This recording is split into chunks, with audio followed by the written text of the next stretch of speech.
All right, hello my friends, welcome back to the channel. So today I'm going to show you just a quick flip through of the Dephemerember 2024 journal swap that I'm doing. So I am actually not going to be working in this journal. I am sending this journal off to my friend Barb, and she will be sending a journal to me. So really quickly, I'll just show you what I did. I did add a couple little dangles here. There's a heart charm, a key charm, and then a little lotus flower charm. She likes kind of a grungy-ish aesthetic, so I did do a lot of staining and stuff. But the cover is made out of a paper bag. We kind of decided to go with kind of the same thing that Barbara and Luise Heinzl did for their journal swap. So the cover is made out of a paper bag and some fabric. I used several different fabrics and just kind of collaged them all on here, kind of haphazardly, and then stained them all up. There's some Tim Holtz fabric, some shiny gold fabric, and then just a couple other little pieces that I had. The front here, where I put the Dephemerember and the 2024, are the little letter pieces for like the inspiration boards and stuff. So they usually have like the little pins on the back. Let me see if I can show you one. So they're like this. So they have these little pins that you stick into the boards. And you can put like different sayings and stuff on them. I came across a huge box of those at the local Goodwill, and I just cut off the backs of those and then sewed these on, added a little bit of sticker. And then here you can see that there's just a window with a place picture here. So the reason I did that was because I thought it might be fun for her to be able to have, you know, a little bit of freedom to do with what she wanted on the cover. There is no closure. I did tie it up, so it's tied up with some of this sari silk, and I'm giving her quite a bit of it because she said her journals tend to get chunky. So I was afraid if I made a closure for it that it would get too thick for the closure to actually work. So I just tied it closed. But you can see then when you get to the inside here, I really hope I'm in frame, that there's another window here, and I just put a little placeholder card in here so she can add whatever she wants to in there. We've got some more Tim Holtz fabric that's stained up, and then enjoy the journey. So like I said, we kind of followed what Barbara and Luise were doing for their journals. So there's 4 signatures in here, and each signature has 5 pages. I used a mix of Luise Heinzl and Barbara's digitals for this, and then I kind of embellished on some of them. So I do have written down which ones I used. Give me one second. Okay, so from Luise, this is her Nostalgia paper pack, and it's got these really lovely flowers on top of like newsprint. So I used several pages of that through here. I did embellish with some, gosh, of course the name just went right out of my head, embossing powder. And then I also did a little bit of staining and stamping on them. I did include some of my antique papers in here, as well as some of my own digital printables. So this one is actually not quite ready yet to come out, but I had some of them ready, so I did include them. This is some of the ledger paper from Luise Heinzl. And then I made this little transparent pocket here out of some printed vellum and scrunched it up a little bit with some grit paste and paint. And then this is actually from last year, one of my swap partners last year, and it's just a copy of a newsprint. So this is actually one of Barbara's printables. I think it's the Damascus backgrounds. Yeah, it's the neutral damask wallpaper. And I added a little bit of stenciling and some, you'll see throughout this a lot, I did a lot of like brayering with white paint just to pull some of these back. Again, this is one of my digital printables from my Sketchy Bees pack. And then here I've added a little belly band for her to store some ephemera in. I just used some scrap paper on top of this kind of burlap ribbon. And then this is actually one of the Tim Holtz butterflies that I put a layer of crackle paste on and then kind of let the paint seep into the crackle paste. So hopefully you can see that texture there. But like I said, she likes kind of a grungy aesthetic, so I thought that would be fun. Also some of the little tape strips there.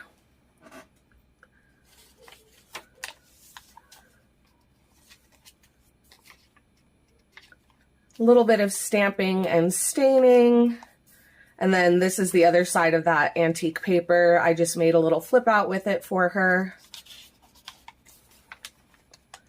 And again, some staining and grunging up on these papers. More of my digital papers. I added some stenciling with the embossing powder up here.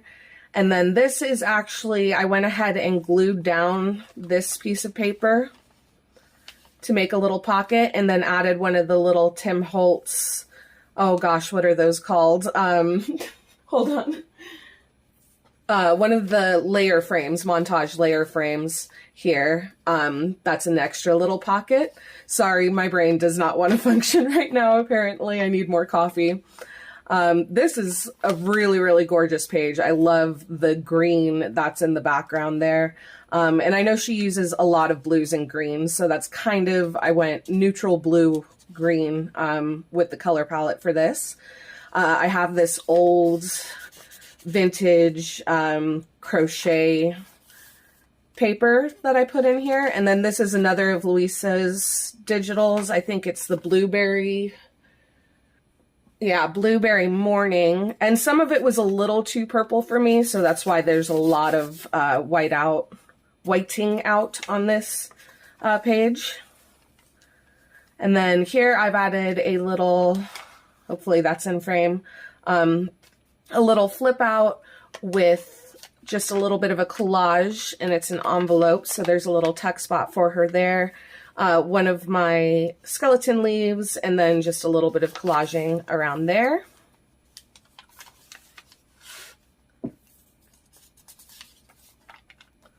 And then here's the other side of that paper, the other one where I glued it down on the other side, so she still has that as a page.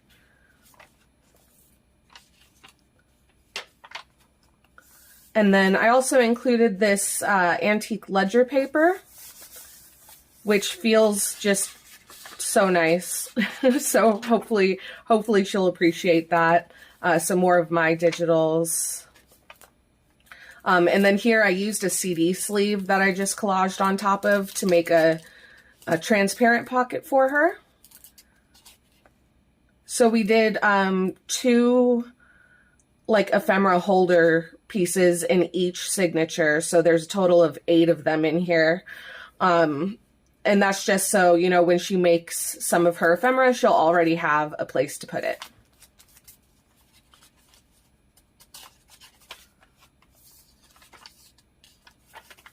Some more Luise Heinzl's ledger.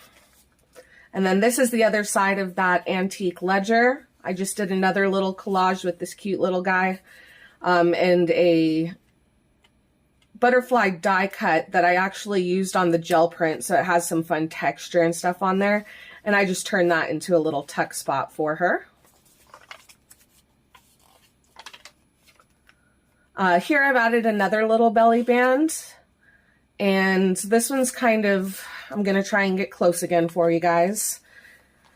So this is from the Transparent Things from Tim Holtz. So it's actually, what would you call it? Like transparency, printed on transparency. So it's actually glossy. And I went in with the crackle paste because I wanted to add some texture here. But the problem was the crackle paste doesn't want to stick to it because it's a smooth surface. So it just started flaking off when I started adding the black paint for the texture to show up more. And basically what I did was I just left it sitting there for a little while.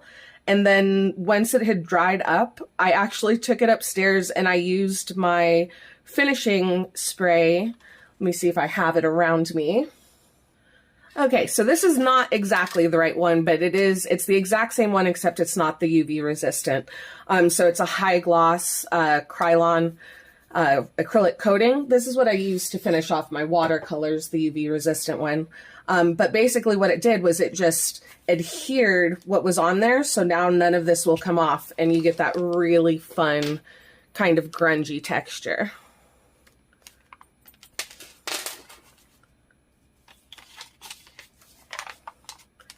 Some more antique paper in here.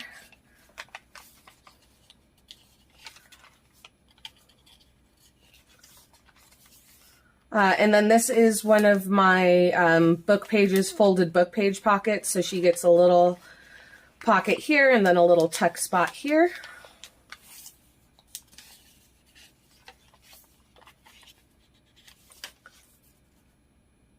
And almost to the end now. Some more embossing. I did a lot of embossing on these pages just to add some extra texture, some splatters and such. And then we are finished with the signatures. So this is the back cover. I did just a little mini collage with some grit paste down here and added a little bit of a pocket here for her so that if she wanted to store, you know, the prompt list or some of her scraps that she wants to use the next day, there's a little pocket in the back for her there. So yeah, thank you guys so much for joining me today. I will be getting her, obviously this is going to come out after she's received it because I'm pretty sure she is subscribed to my channel and I don't want her to, you know, see what it is before she receives it. But I should be getting the package from her around the same time that this video goes up. So I will make sure to give you guys a preview of what she sent me for Dephemerember. But yeah, thank you guys so much for joining me today. Leave a comment down below if you're going to be taking part in Dephemerember this year. If you are not aware of what Dephemerember is, it is a prompt-based challenge for the month of December hosted by Barbara from 49 Dragonflies and Luise Heinzl, and it's tons and tons of fun. The community gets together and are all really supportive and having fun with each other. So yeah, I encourage you to check it out. But thank you guys so much for joining me, and I will see you in the next one. Bye!